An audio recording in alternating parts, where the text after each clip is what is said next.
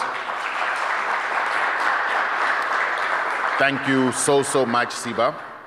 Our last presenter today is a friend of Sarah's and a gentleman who is South African but decided to play for the other team, and he's now in the Netherlands, Mr. Nicholas Clark. He'll be joining us virtually on Microsoft Teams, so we'll just take a few seconds while he's set up online. Nick, you can put your audio on just so we can make sure we can hear you. Hi, Ben. Good day. How are you? I'm doing very well, and yourself? I'm very well, thanks. It's very nice to meet you guys. Be with you online. Thank you so much. We're going to get your video sorted now. Just give me a second.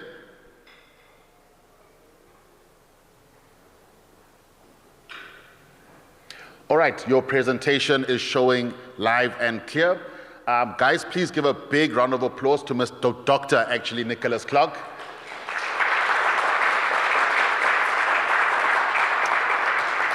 He is a heritage practitioner and an architect, and he's someone who I've also worked with for the last several years on a number of projects. He also welcomed me when I went to the Netherlands myself, and we're very happy to have him today presenting on reflections from practice of Sahris. Give him another big round of applause. And it's over to you, Nick. Thank you very much, and good day, everyone. As South African, and very proud of the fact that I still carry my South African passport and am not a Dutch citizen. I was asked by Clinton to present to you today some reflections from practice dealing with the Sahris 2.0. And I'm going to talk not so much from a heritage practitioner perspective, but much more from the perspective of a researcher who does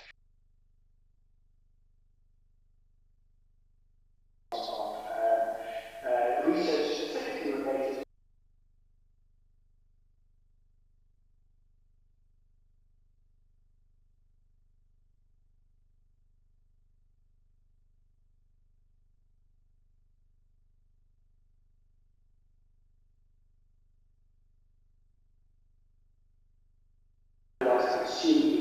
Yes, we can hear you. Okay. Before I start, I just want to reflect quickly on what Sahris has meant in the past. As we now know, we are launching 2.0 today, at least Sahra is launching 2.0 today, which I think is a milestone, but maybe not as big a milestone as the original Sahris was. And or yet still remains today. And I just want to reflect the fact that when I was a young heritage practitioner, architect, just qualified, and dealing in the heritage field, one of the biggest challenges was finding declarations. And I remember spending hours in the attic of the Sahra, the offices in Johannesburg. This must have been around 2001, trying to find declarations on various heritage resources. Then I was lucky enough, a colleague of mine gave me a file with all the declarations for the whole Tshwane area, which I was sure about. I thought this was the best thing ever, and I was the most relevant person on the planet because I suddenly had access to all this information. And before I knew it, the Sahris came along and destroyed all that else because suddenly everyone had access to all the past declarations. But I also think that this access to past declarations is important in one of the ambitions of the how we go back to the 1999 National Heritage Resource Act in reassessing the national inventory to create a more balanced representation of the heritage places of South Africa. I'm going to talk today to 4 projects, actually. I'm going to be talking today to 3 projects which dealt with inventory in the built environment, inventory of, up to that point, maybe not identified heritage resources.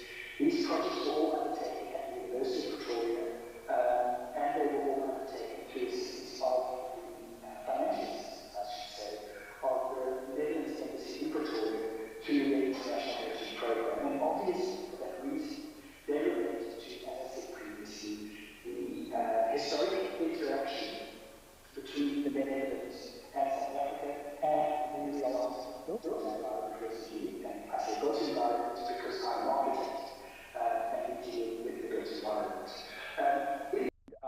speak to these two projects, the Footsteps Along the Tracks projects and Common Ground. And I'm going to start with Footsteps Along the Tracks. What Footsteps Along the Tracks was, is it was a project to try to identify the resulting or remaining built legacy of the so-called Netherlands-South African Railways Company, which operated only for 13 years in South Africa, but ended up, as the project showed, resulting in quite a large impact on the landscape, but also the South African economy. And you can see here to the left a little culvert. This little culvert is on the Johannesburg-Krugersdorp line, which was built for the gold mines of South Africa, or the gold mines of that region, built for single track, small scale railways, and is still operating today under double track heavy rail operations. You can see to the left that the project was supported by Transnet. We collaborated with the Artifacts platform. Kingdom of the Netherlands supported it. We had a good relationship with the SARA. It was run through enterprises at the University of Pretoria, and also not so much supported in financially, but in terms of knowledge by South Africa House in the Netherlands. And the aim was literally to identify as many of these built structures as might still be around. We aimed to identify 200 structures and disseminate this information through whichever public means were possible. Just a quick background, the area of interest is what was formerly the Zuid-Afrikaanse Republiek, today the provinces of partly Natal, Northwest, Limpopo and Mpumalanga. Actually not so much Limpopo, more Mpumalanga. And these were the 6 lines that were constructed by the Nederlands-Suid-Afrikaanse Spoorwegmaatskappy between the periods 1889 and 1900. We undertook a very, very focused fieldwork project, myself with my colleagues, Professor Roger Fisher, Johan Swart, and Sipiwe Simelane, who we were all associated with the University of Pretoria at that point in time. And within 10 days' time, we traveled approximately 2,500 kilometers. We traversed all 6 of these lines, and we eventually ended up inventorizing more than 550 stations, bridges, culverts, houses, schools, recreation buildings, overhead gantries, and a well. And so a water well, I should add. And the surprising thing about this was how resilient this heritage is. Throughout, for instance, in Mpumalanga, we find former railway stations which are not in use as railway station anymore because the line has been relocated. But these are lived in by people. And at the bottom left, Kraal, this is a butchery run by a lady and her family from what was a railway station constructed in the 1890s. So it's not about the residue, but about what the residue means to South African society today, both positive and negative. What we also discovered was that much of this residue is of benefit as simply being housing. In this instance, the former railways compound in the town of Volksrust in Mpumalanga, where very many people live in these residences, and in our engagements with them, we're quite surprised at firstly the age and the history of the houses that they live in. But it's also about infrastructure, and infrastructure still operating today. For instance, my very favorite, the Great Olifants River Bridge in Mpumalanga, where we can see the very large coal trains of Transnet thundering across a bridge that by now is 120 years old and still serving South Africa as part of the economic infrastructure of the country. Now you're going to ask me, what does the Sahris have to do with this? The SARA was instrumental, and with that, I want to extend my thanks again to Clinton and to Ben for their support in this project, in helping us in adding this information to the national inventory. We undertook the field survey, we provided statements of significance, GPS coordinates, etc., and Clinton assisted us by providing us with a simple method to get this information onto the Sahris, through providing a spreadsheet with all kinds of categories pre-recorded, which we could provide back to them to get to the various entries which are now on the Sahris today. So for instance, the Great Olifants River Bridge, we can see here with its location, we have provided we have provided gradings, and suddenly my Safari doesn't want to work. But in any case, we provided gradings. There are links to material, and there is media associated with the entry. I'll go back to my PowerPoint. So this for us was hugely instrumental in making sure that the data we collected was in the public domain and was available for further use by researchers and the general community at large. This experience fed into the Common Ground project, which was a very large project, which dealt with the built residue in South Africa in the 20th century, which had some kind of Dutch connection. And it was a large team of 13 researchers who eventually brought together this project, which not only undertook field work, established where structures were still in place, but in order to inform the field work, we of course had to undertake archival research. And part of this process was also to digitize the most important archival material we could find, which in hindsight was very good, because unfortunately a very important archive, the J.J. de Jong archive, which we arranged to be donated to the UCT library, was in the top floor of the Jagger being rolled out for inventorizing when the Jagger library went up in flames, unfortunately. But we have the core of that collection digitized and made available through a digital repository. But this for me is a bridge into collections, specifically libraries and drawing collections. And I'm abusing my podium just to highlight again the fact that when we think of objects, we very often think of objects in museums, and we forget that there is a vast archive of drawing material, which is not just artistic, but actually essential to the understanding of the built environment. For instance, here, the Transnet Heritage Library's archive, this is basically the railway's drawing archive, which provides information on places which could, for instance, be very useful in case of rail calamities, for instance. So I'm abusing my position to plead for more assistance in the digitization and safeguarding of the objects related to, well, basically drawings of buildings, infrastructure, etc., which I think is a really important bit of the archive, which at this point in time might require more more curation.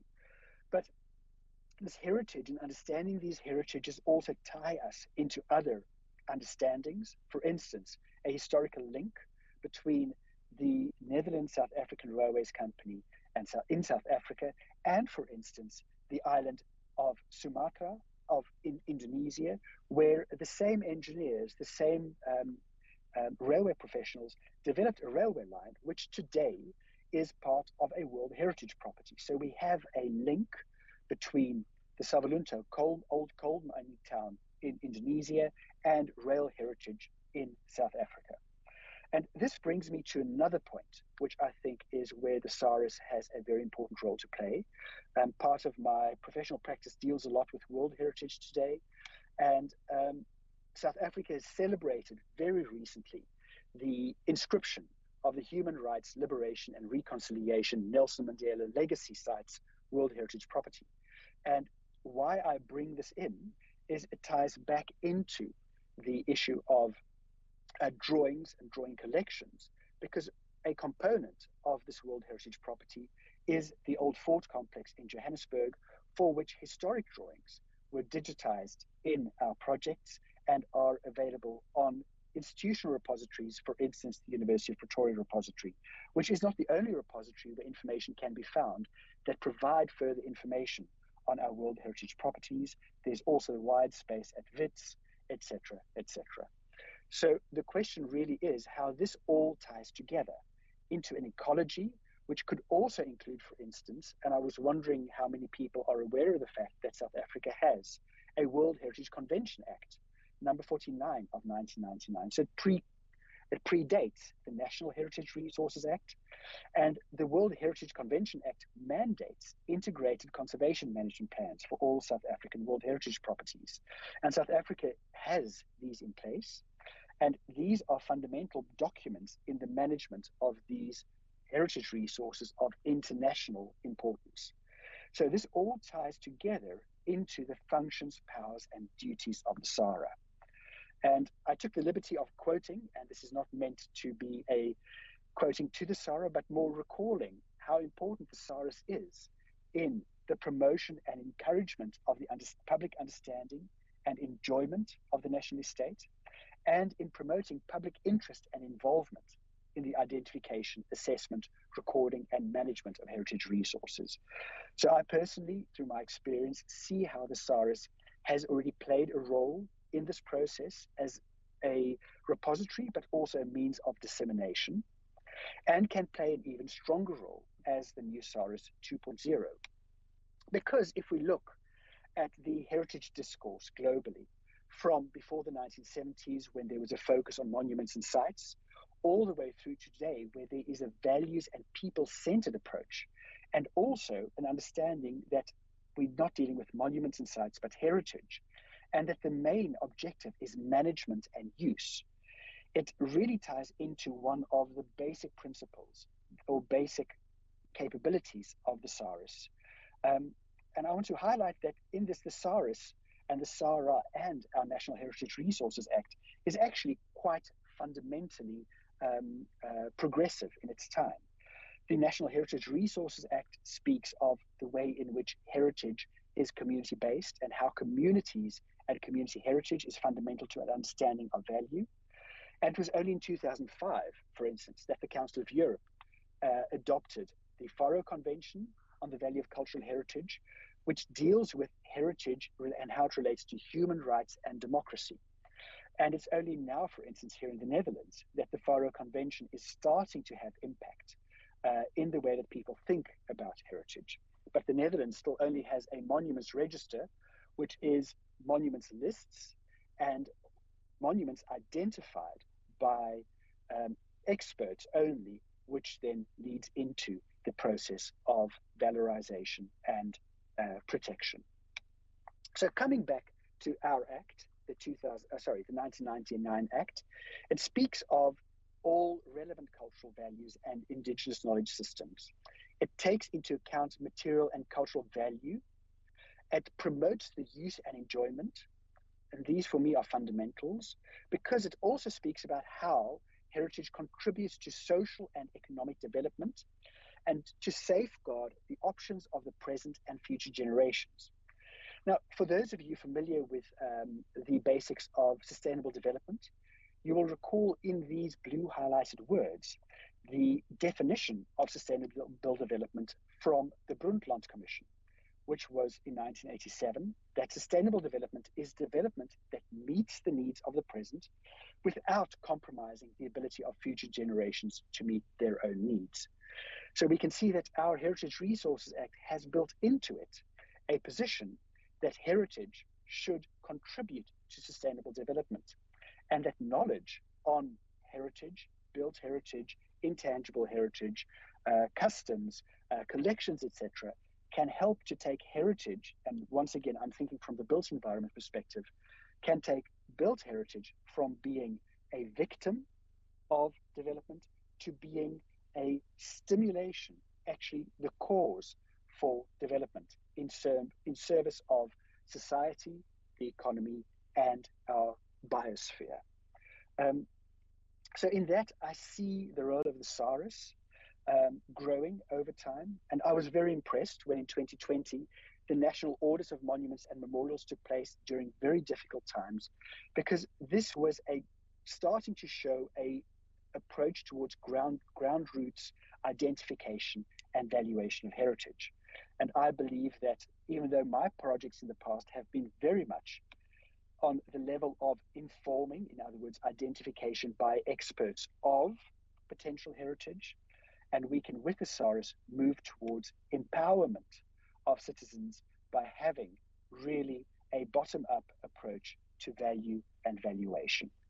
So I hope with that to have highlighted some of my reflections on the value of the Sahris in the heritage context of South Africa, also in the context of positioning heritage as fundamental to sustainable development. I've also tried to address the issue, which I think personally is very problematic or challenging at this point in time, of dealing with drawing archives, and try to show that the Sahris provides a vehicle for integration of tools and other resources into a one-stop shop, the likes of which I have not seen in any other country yet. Thank you very much for listening.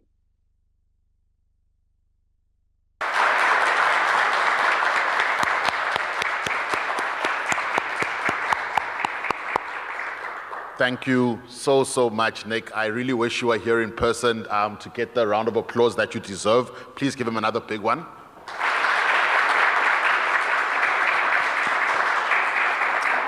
As I've said over the years, I don't think anyone has really used Sahris in an academic, practical, or research sense as much as Dr. Nicholas Clark. He's worked with Clinton and myself over the years, and I think it's just important for us to also get a user experience of what can be done with the system. This brings us to the end of our program for today. I really want to thank all of you for your participation. Before we conclude, I want to invite the Executive Officer for Heritage Resources Management at SARA, Ms. Mamakomoreng Nkasi-Lusawona, for the closing remarks. Please give her a big round of applause.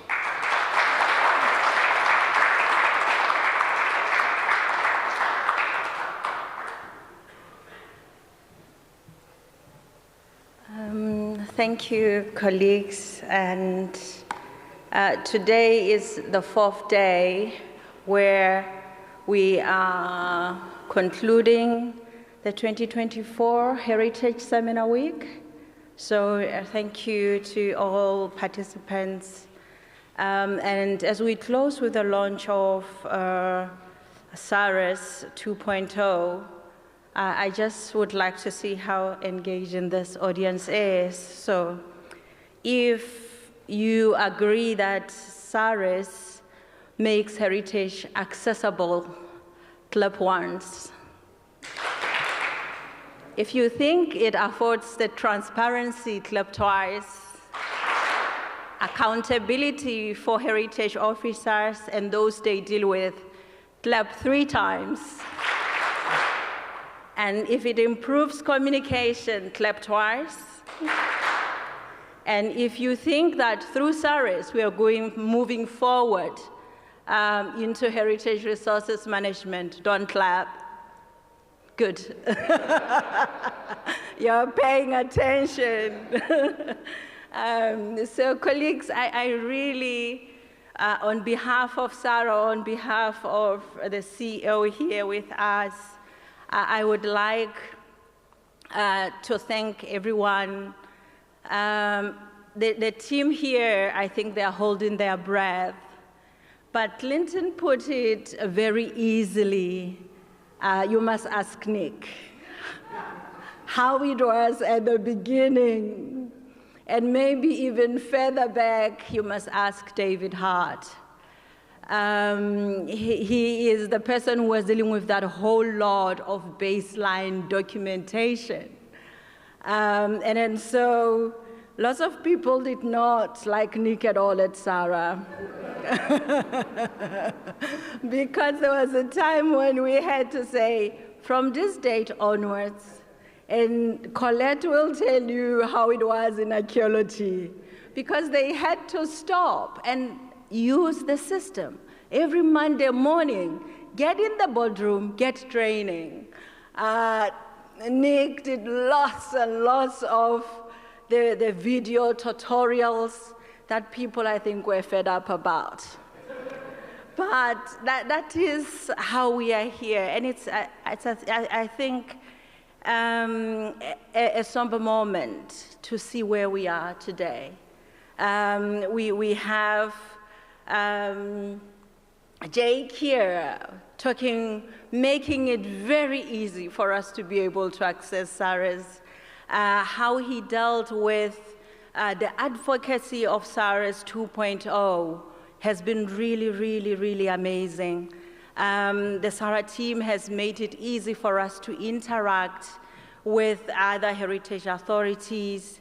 And then so we really believe that the investment into technology is what will improve how we engage with our heritage resources and how the young people can also interact with the heritage resources. So my task today is to thank everybody. Let me thank the Department of Sports, Arts and Culture, our mother department for being the sponsor of the system, our SARA Council for supporting all activities that we are doing as SARA, the SARA management for taking those activities forward.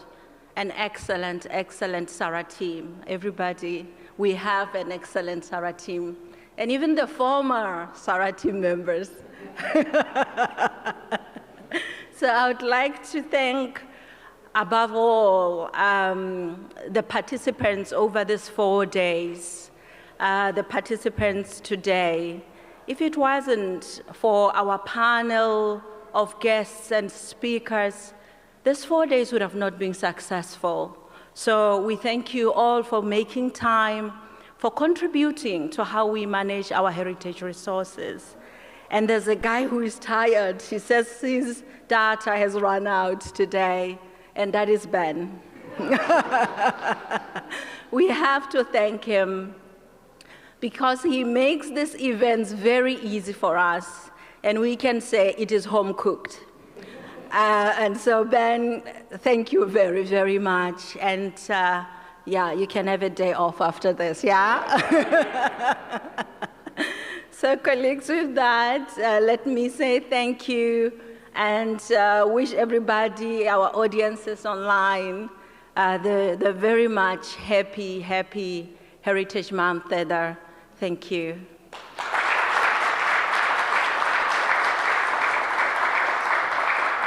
Thank you so much for those very kind words, Komi. Now, I'd hate for all of you to start your weekend hearing my voice as the last one. So I'm going to invite our very fantastic and brilliant artist, Siba, for the closing song. Following that, please join us for some lunch, and that will conclude our program for today. Please give yourselves and Siba a big round of applause.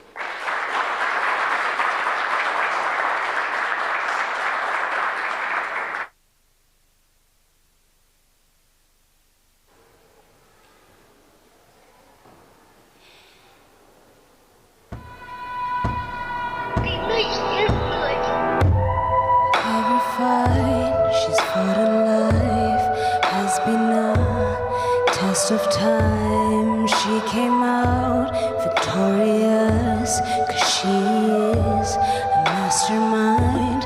Her teeth have sharpened, her eyes have widened, her brain enlightened. She's ready for another fight. You cannot stand in my way, you're wasting time, you're wasting time. Cannot stand in my way, you're wasting time, you're wasting time. 'Cause she is a warrior, a warrior, a warrior. She is a warrior, a warrior, a warrior. You don't know what she's been through, and neither will you ever do. She don't tell nobody about her struggles and about her mind. Everything about her is a secret. Nobody's gotta know what she has seen yet. Everybody knows that she's been through it all, but they don't know the specifics. You cannot stand in my way, you're wasting time, you're wasting time. Time, you're wasting time. 'Cause she is a warrior, a warrior, a warrior. She is a warrior, a warrior, a warrior.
Thank you.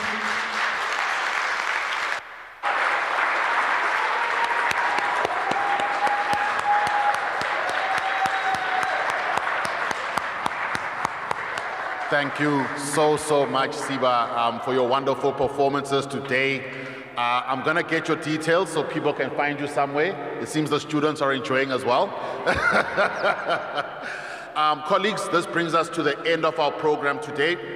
Thank you all so much for attending our launch of Sahris 2.0. It's been a long time in the making, and I think for us as SARA, and especially the NIU team, it must be a wonderful feeling today. So thank you all. This brings us to a close, and please join us for some lunch.